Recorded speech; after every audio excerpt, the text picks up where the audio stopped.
Hello friends, welcome to my channel. मी अश्विनी, एक passionate math educator. जसं तुम्हाला माहिती आहे, आपण आपल्या चॅनलवर वैदिक मॅथची सिरीज सुरू केलेली आहे, जिथे आपण शिकणार आहोत everything about Vedic maths from basic to advance. जर तुम्ही आधीचे व्हिडिओ बघितले नसतील तर नक्की बघा, जेणेकरून तुम्हाला पुढच्या कन्सेप्टशी समजायला नक्की मदत होईल. चला तर सुरू करूया आपण आजच्या कन्सेप्टला. सो आतापर्यंत आधीच्या व्हिडिओमध्ये आपण बघितलेलं आहे की 10 पॉईंट सर्कल म्हणजे काय, सम ऑफ 10 म्हणजे काय आणि ह्या टेक्निक्सचा वापर कसा करून आपण ॲडिशन कशी करायची, पहिली फास्ट ॲडिशन कशी करायची आणि नंतर तीच ॲडिशन आपण मेंटली कशी करायची. तर आजची आपली जी कन्सेप्ट आहे त्याच्यात आहे बाय द डेफिशियन्सी, आणि हा रूल वापरून आपण ॲडिशन कशी करायची ते आज शिकणार आहोत. जसं मी आधी सांगितलं की आपल्याला नावाशी जास्त कन्फ्युजिंग करायचं नाहीये, आपल्याला टेक्निकवर फोकस करायचं आहे आणि त्या टेक्निकचं ऍक्च्युअल इम्प्लिमेंटेशनवर फोकस करायचं आहे. करेक्ट. सो हा व्हिडिओ तुम्ही नक्की पूर्णपणे बघा. At the end of this video we are going to have a lot of practice of this concept. Okay. आणि before we start, just a gentle reminder, if you have not subscribe to my channel, please do subscribe. Okay, let's start. Let's see deficiency म्हणजे काय first. Okay.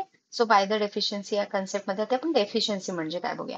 Deficiency म्हणजे कमतरता, एखादी गोष्ट कमी असणे, जेवढी असायला पाहिजे और पूर्ण गोष्टीमधनं थोडी कमतरता असण्याला आपण डेफिशियन्सी म्हणतो. राईट. आपण म्हणतो की माझ्याकडे विटामिनची डेफिशियन्सी आहे, म्हणजे काय, तर आपल्याला कोणतं तरी एक विटामिन जेवढा रिक्वायर्ड आहे त्याच्यापेक्षा कमी आहे. करेक्ट. कमी असणं त्याला आपण म्हणतो deficiency.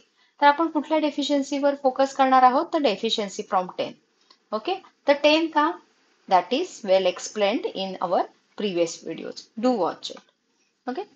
Now this, that means by the deficiency relates to natural ability of mind to see how much a number differs from the wholeness. आता wholeness म्हणजे काय, जसं सांगितलं की वैदिक मॅथ्स मध्ये आपण wholeness वर फोकस करतो. दॅट मीन्स असे नंबर जे झिरोजनी एंड होतात, something like this. Right. So आपण अशा नंबरवर जास्त फोकस करतो जेणेकरून आपल्याला कॅल्क्युलेशन इझी होतं. करेक्ट. सो ऍक्च्युअल आपण एक्झाम्पल बघूया. हिअर आपण एक नंबर घेतलाय 49. So 49 is close to 50. Correct. So आता 49च्या जवळ आपल्याला कोणते दोन नंबर आहेत, एक 40 आहे आणि एक 50 आहे, जे झिरोजनी एंड होतात. पण यातला 50 जवळ आहे. Right. 49 is 9 numbers away and 50 is 1 number away. So how do we right, 49 is close to 50 and 1 short of 50, right? Let's see another. In other words, 58.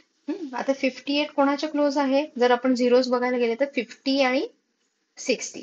पण ह्याच्यात जवळ कोण आहे, who is closer? 60. So we'll consider wholeness as a 60. So 58 is close to 60 and how much is the difference? 2. 2 below 60. Correct? Actual examples आपण अजून बघूया. Now 37 is close to 40. Right. आणि किती बिलो, किती डिफरन्स आहे, 3. 96 is close to 100. Right. And is 4 below it. 75 is close to 80 and 5 below it. 29 is close to 30 and 1 below it. And 68 is close to 70, 2 below it. आता जर तुम्ही observe केलं असेल, इथे युनिट डिजिटला 7, 6, 5, 9, 8 हे नंबर्स आहेत. So mostly deficiency, by the deficiency हे technique जेव्हा युनिट डिजिट 5, 6, 7, 8 आणि 9 असे असतील तेव्हा आपण जनरली यूज करतो, because it makes calculation easy. Right.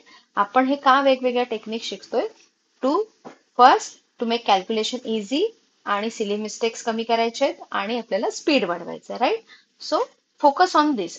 जसं आधी म्हटलं की बाय द डेफिशियन्सी म्हणजे काय, की आपण आपल्या माइंडला ट्रेन करायचं आहे, असे नंबर्स बघितले तर आपण हे टेक्निक वापरायचं आहे. Right. So let's see actual examples and how to implement this technique. So addition by the deficiency. Find the deficiency. आता आपण डेफिशियन्सी कसे फाइंड करायची ते आपण बघितलंय. And complete to make it a whole. Right. So again आपल्याला ह्या शब्दांमध्ये कुठेही अडकायचं नाही, स्टेप्स ह्या दिल्या आहेत कारण तुम्हाला थोडं कसं माइंडमध्ये ह्या गोष्टी पुढे जाऊन करायच्यात हे समजावं म्हणून या स्टेप्स दिल्या आहेत. जेव्हा आपण ऍक्च्युअल एक्झाम्पल बघू तेव्हा तुम्हाला हे अजून सोपं जाईल की कसं करणार आपण actually. So let's see this example. 48 plus 5. Now tell me, 48 is close to which number? Right? 48 is close to 50. And how much below it? 2. Correct? Now, आता आपण ऍडिशन अशी करू शकतो का? 50 प्लस 5 किती होणार? 55. राईट? पण आपण हे दोन एक्स्ट्रा घेतलेत, राईट? आता इथे आपण 48 होते, पण त्याच्याऐवजी आपण किती घेतले? 50. त्यामुळे हे दोन एक्स्ट्रा आपल्याला वजा करायला हवेत, सबट्रॅक्ट करायला हवेत. So what will be the answer? 55 minus 2, 53. So actually mind मध्ये जेव्हा हे आपण कॅल्क्युलेशन माइंड मध्ये करू विथ इनफ प्रॅक्टिस, तेव्हा आपण कसं करणार की 48 किती कमी आहे हे 50 ला? 2 ने, राईट? Deficiency is 2. म्हणजे 50 प्लस आणि आपण एक्स्ट्रा किती घेतले? 2, राईट? तो 2 हे इथून 5 मधनं सबट्रॅक्ट करायचे. म्हणजे 50 plus 3 is 53. So with enough practice, all these calculations you have to do in mind, right? Now let's see more examples so that we can understand this concept more better. Let's see. 67 plus 7. Now 67 is close to 70. And what is the difference?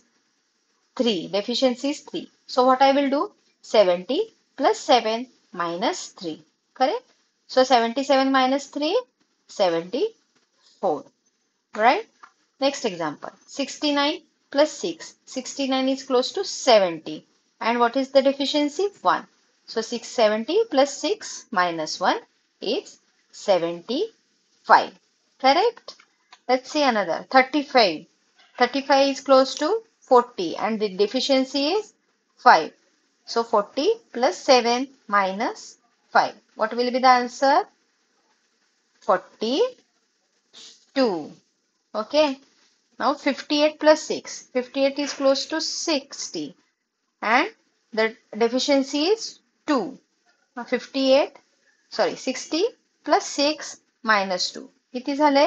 64. Okay. So असे तुम्ही random numbers घ्या. पहिले double digit and single digit घ्या. त्याच्यात तुम्ही practice करा असे. What ever the number should end with 5, 6, 7, 8, 9. आणि आता ही लिहून प्रॅक्टिस केली आहे ही 70 plus 7 minus 3. Now after that what you have to do? You have to do it mentally. Practice it mentally. आणि टायमिंग लावून करा की मला एवढं करायला आत्ता एवढा वेळ लागतोय, मग मी जेव्हा अजून प्रॅक्टिस करून किती वेळ लागतोय. सो विथ इनफ प्रॅक्टिस एकदा हे टेक्निक तुम्हाला कळलं, नंबर्स बघायची सवय झाली की तुम्ही मेंटली इझिली ही ऍडिशन करू शकाल. आता आपण सिंगल डिजिट बघितला, राईट? म्हणजे डबल डिजिट आणि त्याच्यात आपण सिंगल डिजिट ऍड केला, राईट? आता आपण दोन्ही जर नंबर डबल डिजिट असेल तर कसं करायचं ते बघूया. So 38 is close to 40 and deficiency is 2. 47 is close to किती? 47 is close to 50 and the deficiency is 3. 40 plus 50, 90. Correct? आणि आपण एक्स्ट्रा इथे किती घेतले? 2 and 3. सो जी डेफिशियन्सी असेल ती आपल्याला सबट्रॅक्ट करायची. So answer is 85. Now let's see. Answer is 85. Now let's see this example. 39 and 54. आता इथे this is like 9. म्हणजे आपण 5, 6, 7, 8, 9 त्यातला हा नंबर आहे. But 4, right? So 4 is not from the list. मग आपण आता कसं सॉल्व्ह करायचं ते बघूया. So 39 is close to 50. Correct? And is deficiency किती? By the deficiency 1. Now can we write 54 as 50 plus 4? Yes. Okay. So 40 plus 50, 90. 90 plus 4, 94. Correct. पण इथे आपण एक एक्स्ट्रा 1 घेतले आहे. So 94 minus 1. So 93 is your answer. So हे जे calculation आहे हे, राईट? हे this you have to do in mind. याची तुम्हाला प्रॅक्टिस करायची आहे. So you can take any number of examples. You can ask your parents to do this practice and then you can solve this. Let's see next. So 83 and 19. So इथे 19 we can use by the deficiency rule. So 19 is close to 20 and the deficiency is 1. Correct? So लक्षात ठेवायचं जी काही deficiency आपण काढतो ती आपल्याला subtract करायची. Now 83. Can I write as 80 plus 3 and plus this 20. So 80 plus 20, 100. 100 plus 3, 103 minus 1 he deficiency. So answer is 102. Okay. इथे आता तुमच्यासाठी खूप सारे मी काही प्रॉब्लेम्स नोट डाऊन केलेत. Do solve them. ओके. आणि त्याचे आन्सर्स नक्की कमेंट सेक्शन मध्ये मेन्शन करा. अजून तुम्ही प्रॉब्लेम सॉल्व करायचे असतील तर you can ask your parents to create this kind of combinations और you can also create and solve. Okay. जर हा तुम्हाला व्हिडिओ आवडला असेल तर नक्की लाईक करा, सबस्क्राईब करा आणि शेअर करा. Thank you.